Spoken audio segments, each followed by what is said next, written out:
Hello, everyone. My name is Sanaa Obeidat. I'm an attorney working here in Jordan, and I'm a proud King's Academy mom.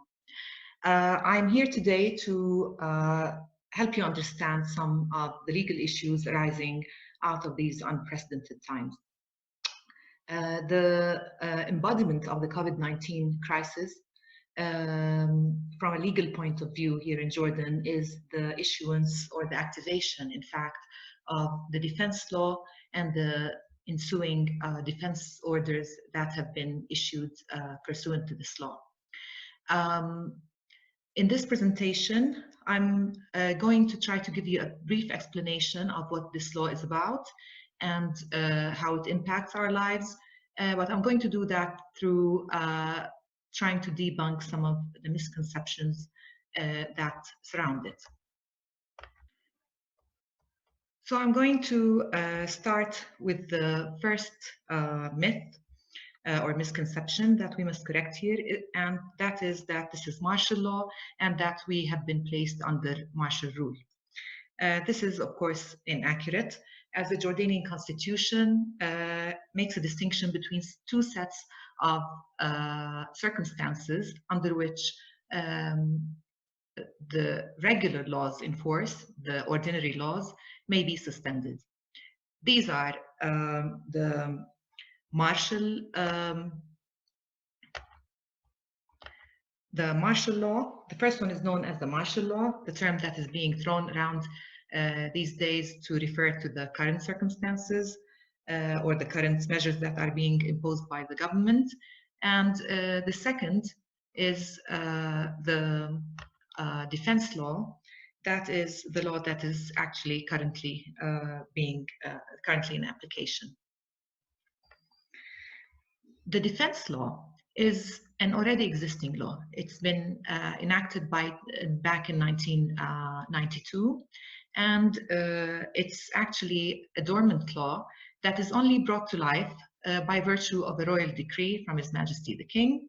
And similarly, once the circumstances justifying it are over, it goes back to its dormant state by a royal decree. The defense law is activated or implemented through by the Prime Minister.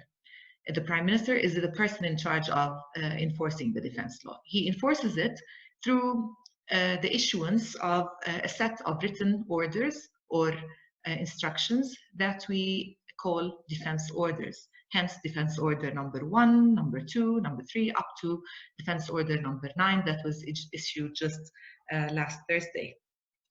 The purpose behind these orders is to address the exceptional circumstances that justify the activation of the defense law. So, for example, defense order number 1, regulated social security issues. Defense order number 2 imposed a curfew and a lockdown. Defense order number 3 imposed penalties for breaking the lockdown or the curfew, and so on.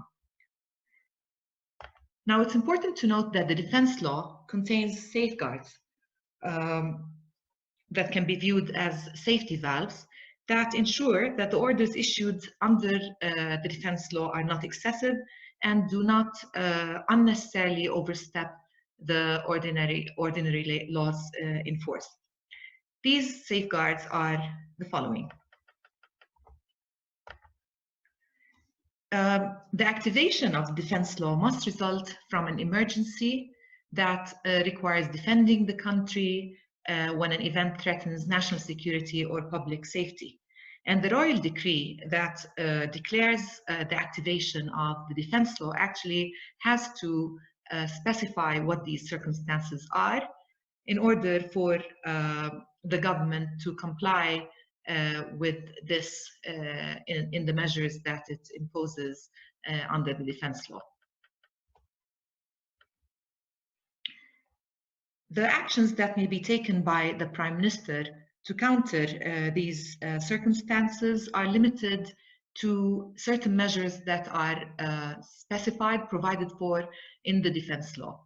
Article 4 of the defense law lists a number of measures that can be taken by the Prime Minister. So the Prime Minister is not authorized to expand the use of these measures to anything that is not provided for under the law. So, for example, these measures include the curfews that has been actually imposed, the lockdown of commercial venues, the prevention or restriction of imports and exports. The Prime Minister can take any of these measures, but nothing beyond their scope.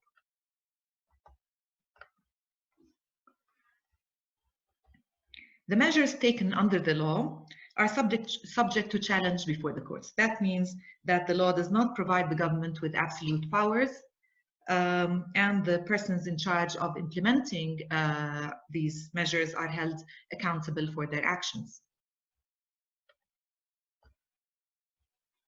When dealing with the challenges that may be submitted by persons to measures that have been taken under the defense law that order the detainment of a person or the seizure of their property, the courts must deal with these challenges as expedited proceedings. That means that the court must issue its decision on such an application or a lawsuit as soon as possible. The defense law provides for maximum ceilings or limits for the penalties that may be imposed for violating defense orders. Pursuant to the defense law, defense orders cannot impose an imprisonment penalty for periods longer than 3 years, or a fine over the amount of 3,000 JDs. So to give you an example, defense order number 3 that addressed the penalties for breaking a curfew, they penalize any person who breaks the curfew by imprisonment up to 1 year. So this 1 year imprisonment penalty is actually within the maximum limit provided for under the defense law. Persons who are ordered to perform a service or give up property pursuant to a defense order may apply for compensation. This compensation is usually determined by the Prime Minister, but if the person is not satisfied by the amount that is assessed by the Prime Minister, he or she can resort to the courts to apply for fair compensation. Now, turning to martial law, martial law is actually an advanced step that is resorted to in circumstances where there's a serious emergency for which the measures that are available under the defense law are insufficient, and the orders that are issued under the defense law may contradict the laws in force, and they may do that without any restrictions, limitations, or safeguards such as the one we just talked about that are applicable to defense orders. In other words, the measures that may be taken under the military, martial law are not limited or strictly defined. There is no law such as the defense law that lists what measures can be taken by the government. So the Prime Minister or the government is free to take any measures that it deems appropriate in the circumstances. The persons in charge of implementing martial law may be relieved of any liability by virtue of a law that may be issued for this purpose. In fact, the Constitution expressly provides that once the circumstances justifying the martial law are over, a royal decree may be issued for the enactment of a law that relieves all those in charge of implementing the martial law from any responsibility whatsoever. There are no expedited proceedings for challenging actions taken pursuant to martial law. So if a person files a case with one of the courts to challenge any of the measures taken pursuant to the martial law that he believes have caused any kind of damage to that person. These proceedings are not dealt with as rushed proceedings or expedited proceedings. And finally, there are no ceilings for the penalties that may be imposed under the martial law. Now, the second myth that I wish to dispel here is that the defense law is a free pass, a way out of all legal obligations. In fact, this is also untrue. Contrary to what some people would like to believe, not everything under the sun is frozen because of the defense law. It is true that this crisis had and is continuing to have massive effects on the economy, and as a consequence, it will have some negative impact on certain ongoing legal obligations. Suppliers, for instance, will have difficulties meeting orders because of worldwide lockdowns and reduced volumes of production. Contractors will not be able to meet deadlines because their workers are unable to reach construction sites because of the curfews. Some tenants, like shops that are within malls, will not be able to pay rent because these malls are closed, and therefore their stores are not generating incomes from sales. There's a huge debate in the legal profession worldwide nowadays, not just here in Jordan, about whether the present circumstances constitute what we call in legal terminology force majeure or force majeure. Force majeure is an unforeseeable event that is beyond the control of the parties and that prevents the performance of obligations. In some jurisdictions, one needs to include the force majeure clause in their contract in order to resort to it later once these circumstances arise, and to avoid the performance of obligations. In other jurisdictions, such as the case here is in Jordan under our civil code, force majeure is built in the law. It's provided for under the civil code, so it's applicable even if there is no provision for it in the contract. Since defense orders impose measures such as lockdowns that disrupt various aspects of life, the Jordanian defense law has also recognized the concept of force majeure by providing that obligations that are incapable of being performed due to the defense law or to any of the orders that are issued pursuant to it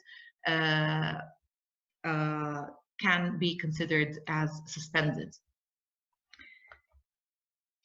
Though it is difficult to involve you in all the complexities of this technical matter, it suffices to say that there are many considerations that need to be taken into account before declaring that Christmas is here early and that one can invoke these circumstances as a pretext for avoiding liability.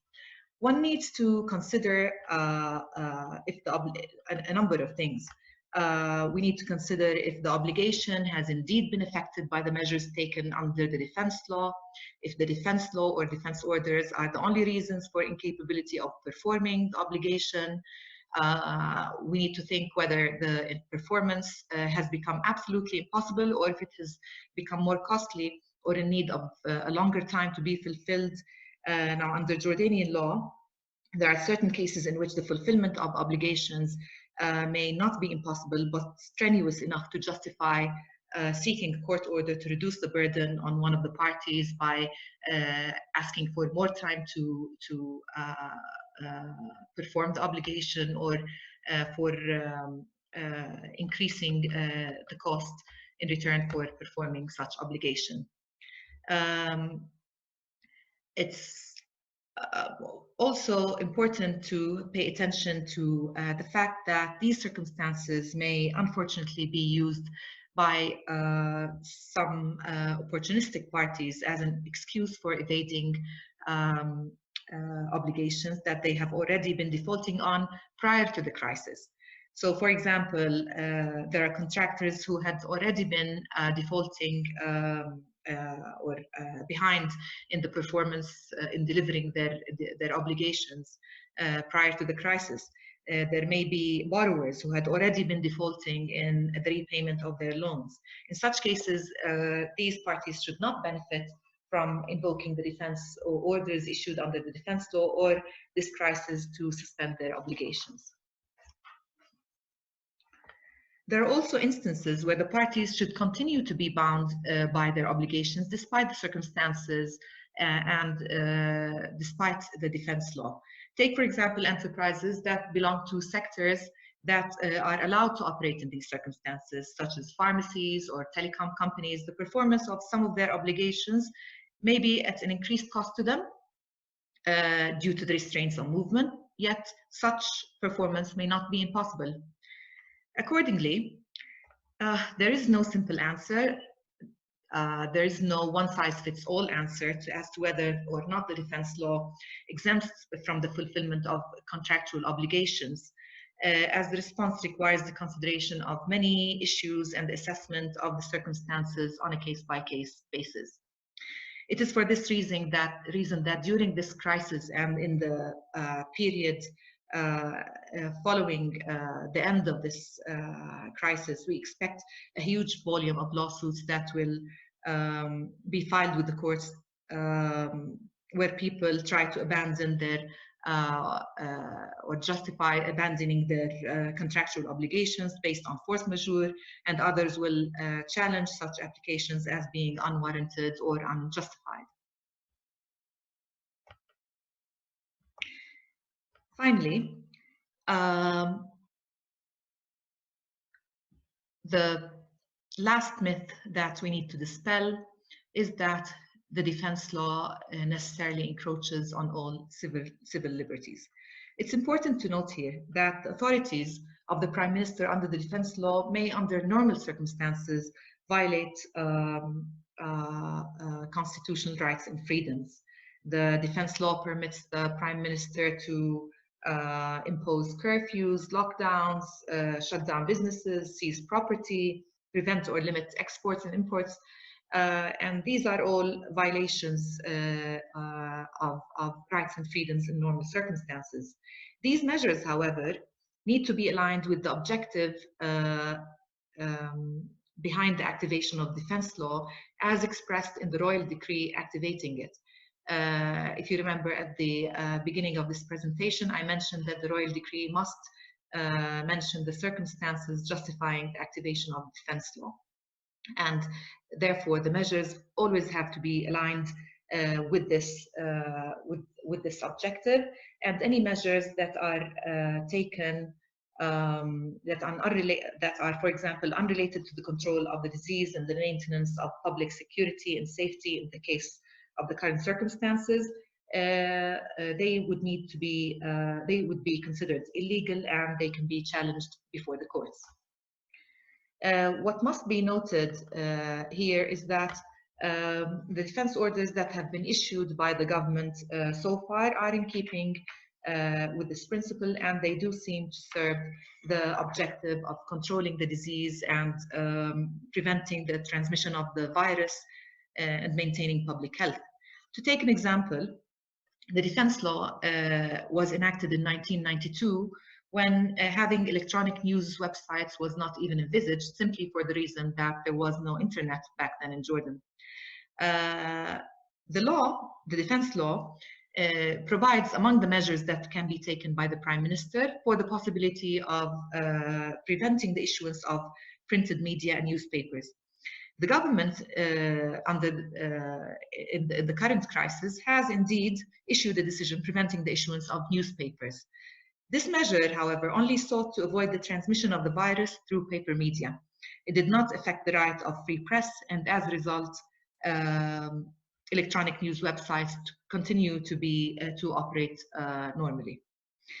I want to end this note by pointing out that you will notice throughout this crisis that there will be measures taken under the pretext of protecting public security and preventing the spread of rumors that may threaten the safety of the community or may unnecessarily spread panic amongst the public. Some of these measures may indeed be justified, and they may even seek to protect the rights of patients and prevent the invasion of their privacy and the undue disclosure of their personal information. It is important, though, to keep in mind that the defense law provides legal recourse for those who believe that their rights have been violated, and that the measures taken under this law should always be restricted to the objectives that it was for which it was imposed initially. I hope that you have found this presentation helpful, and I thank you for your attention.